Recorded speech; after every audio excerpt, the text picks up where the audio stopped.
Olá, está no ar mais uma edição do Jornal Panorama. Aqui você fica por dentro do que acontece no Parlamento Capixaba. Nesta edição você vai ver: população de São Mateus se revolta com homem investigado por atirar em cachorro. 3 novos fundos serão criados pelo governo do estado, entre eles o que obtém recursos federais para ações de trabalho e renda. Educação, deputados repercutem fechamento de escola viva e criação de universidade estadual.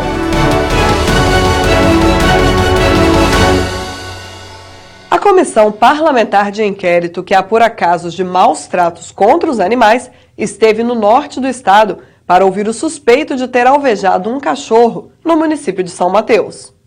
O clima de revolta tomou conta da reunião da CPI que apura casos de maus tratos contra os animais realizada na Câmara Municipal de São Mateus. O suspeito de ter efetuado o tiro que matou um cachorro na cidade, professor Wellington Gonçalves, negou a autoria do crime. Onde o senhor se encontrava e o que o senhor fazia no dia 22 de agosto deste ano, de 17 às 18 horas? Por gentileza, me descreva em detalhes. 17 horas eu estava chegando em casa, já estava em casa. Às 17h30 a esposa chegou, deixou o carro na garagem. A partir desse momento eu fui buscar minha filha, de 17h30 e alguma coisa, até por volta de 17h50, fui buscar ela na escola. Após isso, retornei para casa. E é isso, até às 18 horas esse é o relato. A versão do suspeito não convenceu o público nem as entidades de proteção aos animais. Não reconhecer o carro, não reconhecer placa, é você o tempo todo. A primeira mentira que ele falou já me deixou baqueada. Só que ele sustentou a mentira do início ao fim. Tudo ele foi sustentando. Então, assim, eu fiquei passada de ver um comportamento desse de um pai, uma pessoa sendo um pai, ter esse tipo de comportamento, esse tipo de conduta e debochado. As câmeras de vídeo monitoramento registraram o exato momento em que o veículo branco passa ao lado do cachorro, que sem ter feito qualquer coisa é morto com um tiro. O cachorro, de nome Grande, transitava por aqui, pelo bairro Lago dos Cisnes, quando foi alvejado. O crime contra o animal pegou a população de São Mateus de surpresa e o sentimento por aqui é de muita revolta. O povo aqui a gente vê, todo mundo fala, né? E o povo está sentido com isso que aconteceu. Eu acho isso muito revoltante, né? Assim como é um animal, podia ser um ser humano, né? Mas não que ser porque é um animal. Ele tinha que ter mais, assim, respeito, né? Por ser um animal. E ele não estava fazendo nada, ele estava simplesmente andando na rua, né? É um sentimento de revolta, de falta de amor, sabe?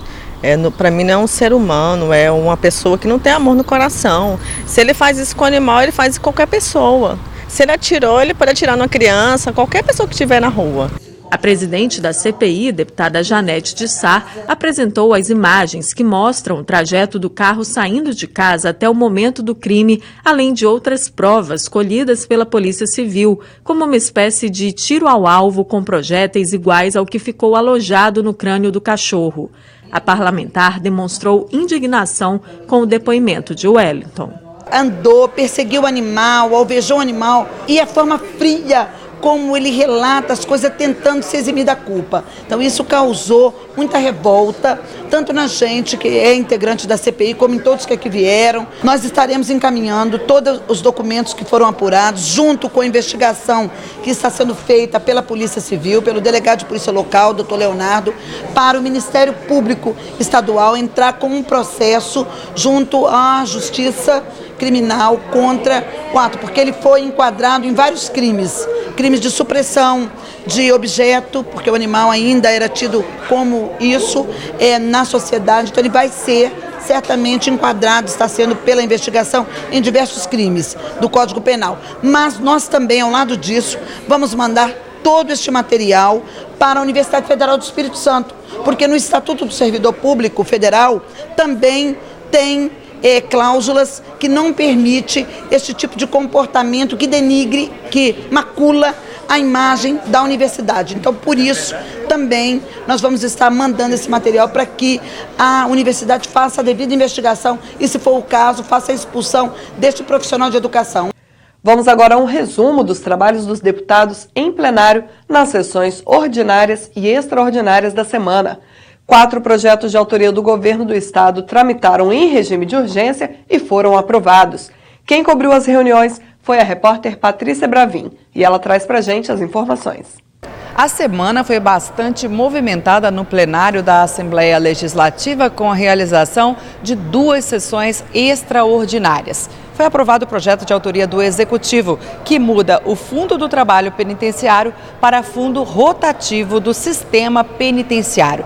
De acordo com a justificativa do Executivo, o antigo fundo era de 1970 e estava ultrapassado e não permitia o cumprimento de regras da Lei de Execuções Penais. Mudanças aprovadas também no Fundo de Fomento do Turismo, o FUNTUR. A nova legislação vai permitir ao governo concessões à iniciativa privada para atividades turísticas em imóveis que pertencem ao Estado. E outro projeto aprovado de autoria do Executivo, que também, como os demais, tramitou em regime de urgência, cria o Fundo Estadual do Trabalho para facilitar a captação de recursos de convênios em geral e os repasses de verbas do governo federal. O fundo, normalmente, quando é feito em qualquer secretaria, é com o objetivo de garantir recursos para atividades que são rotineiras aqui e que possam fugir, né, daqueles processos demorados de licitação ou de tomada de preço e possa atender com mais urgência às necessidades do segmento a qual se dirige. Nós temos fundo do Bombeiro, tem um fundo da Polícia Militar, tem um fundo da Polícia Civil. Todos esses fundos é uma política adotada pelo governo de criar uma alternativa de recursos, né, através de taxas, através de recursos garantidos para poder operacionalizar esses segmentos que são emergenciais e que dependem de que as decisões administrativas sejam tomadas rápidas e com o recurso garantido. Então os fundos tem esse valor diante da necessidade da administração pública.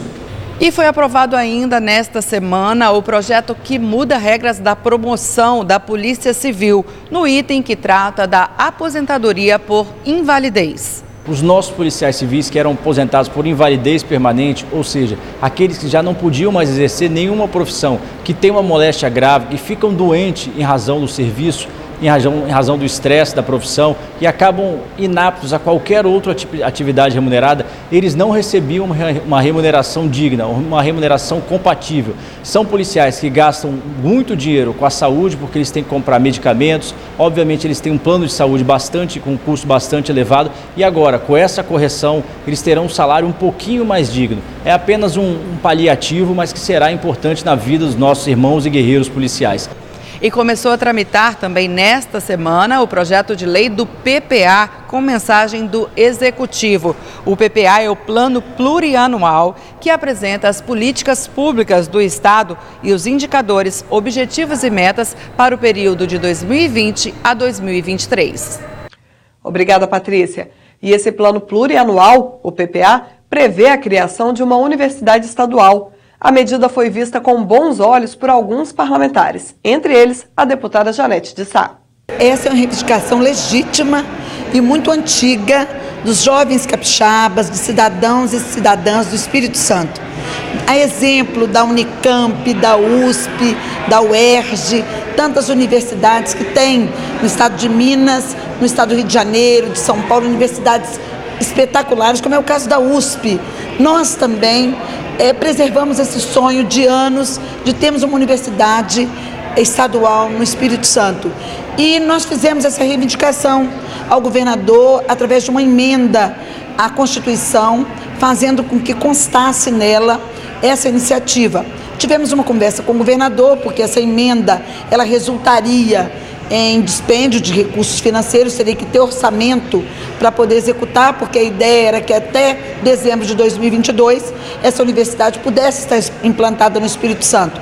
E o governador nos orientou no sentido de fazer uma indicação para o ensino à distância, que também é muito bem-vindo, porque são oportunidades de vagas para as pessoas que mais precisam poderem se qualificar, poderem melhorar a sua escolaridade e poderem estar ocupando outros espaços mais qualificados no mercado de trabalho.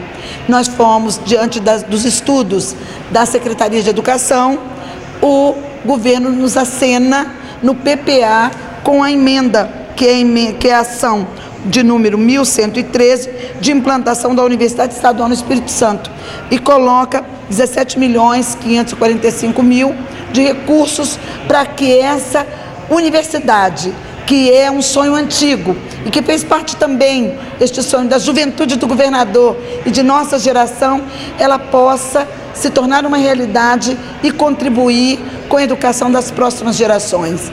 Se por um lado há notícias de criação de uma universidade, por outro lado há rumores de um possível fechamento da Escola Viva de São Pedro.